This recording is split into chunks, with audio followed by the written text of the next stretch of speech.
अहिल्यानगरच्या जामखेड रोडवर पूल वाहून गेलाय। पावसामुळे सारोळा बद्धी पूल वाहून गेलेला आहे। पूल वाहून गेल्यामुळे इथली वाहतूक पूर्णपणे ठप्प झाली आहे। अहिल्यानगरमध्ये जोरदार पाऊस बरसतोय आणि याचा फटका या पुलाला बसलेला आहे। सारोळा बद्धी पूल हा या मुसळधार पावसामुळे आणि त्यामुळे आलेल्या पुरामुळे वाहून गेलाय।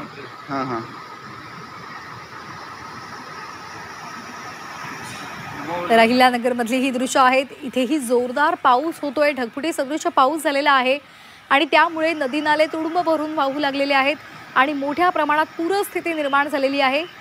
ही दृश्य पुरेशी बोलकी आहेत। पाण्याचा प्रवाह जर आपण पाहिला तर तो प्रचंड वेगामध्ये आहे। यामध्ये हा पूर्ण पूल वाहून गेलेला आहे। सर्वत्र आपल्याला चिखल दिसतोय आणि हे पुराचं पाणी अनेकांच्या शेतांमध्ये सुद्धा गेलेलं आहे। उभी पिकं आडवी झालेली आहेत। हातातोंडाशी घास जो आलेला होता शेतकऱ्यांचा तो आता हिरावला गेलेला आहे। आणि या संदर्भात अधिक माहितीसाठी आपण जाणार आहोत आमचे प्रतिनिधी लैलेश बारगजे यांच्याकडे। लैलेश, मोठ्या प्रमाणात पाऊस होतोय, ढगफुटी सदृश पाऊस झालेला आहे। या पावसाचा कुठल्या कुठल्या भागांना फटका बसलेला आहे? निश्चितच अहिल्यानगर जिल्ह्यामध्ये सर्वदूर पाऊस झालेला आहे। हा पाऊस काल 4 वाजेपासून सुरू होता, मात्र रात्रभर पाऊस झालेला आहे। विशेषतः पाथर्डी आणि शेवगाव या 2 तालुक्यामध्ये मोठ्या प्रमाणात पाऊस झालेला आहे। पाथर्डी तालुक्यातील करंजी हा जो भाग आहे, करंजी आतिसगाव हा परिसर, या ठिकाणी ढगफुटी सदृश्य पाऊस झालेला आहे आणि या ठिकाणी जे नदी नाले आहेत ते दोन्ही थराने ओसंडून वाहत आहेत। आता मी सध्या करंजी येथेच आलेलो आहे आणि या ठिकाणी आपण जी परिस्थिती आहे ती अतिशय विदारक आहे। शेतामध्ये पाणी आलेलं आहे, त्यासोबत घरामध्ये देखील पाणी घुसलेलं आहे। शेतकऱ्यांचं पशुधन जे आहे ते देखील मोठ्या प्रमाणामध्ये वाहून गेल्याचं चित्र या ठिकाणी पाहायला मिळतंय। आता मी आपल्याला काही दृश्य दाखवतो जे शेतामधले आहेत आणि काही घरांचे आहेत।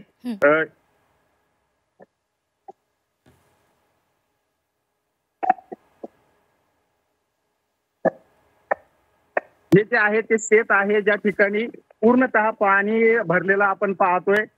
पिकाच्या जवळपास 3 ते 3.5 फुटापर्यंत पाणी या शेतामध्ये गेलेलं आहे। यासोबतच या ठिकाणी ही कांदा चाळ आहे ती पूर्णतः पाण्यामध्ये गेलेली आहे। यासोबतच ही घरं देखील पाहायला मिळत आहेत जी पूर्ण पाण्याखाली गेलेली आहेत। या घरांमध्ये पाणी गेलेलं आहे।